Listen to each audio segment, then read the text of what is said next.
ఇది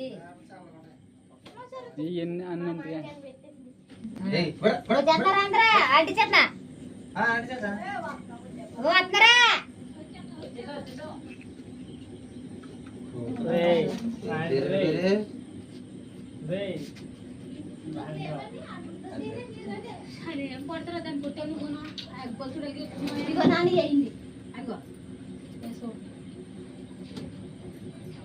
అయ్యా ఉన్నాయి మరి ఏం చెప్తాను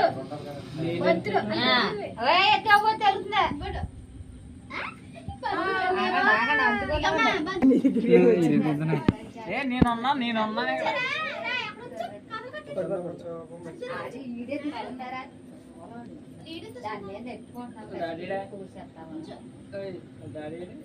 ఇక్కడ అగ్గి పెట్లే అది కోతులు లేకుండా ఇక్కడ మా వాడు పుట్టినరోజు చేస్తున్నారని చూడండి.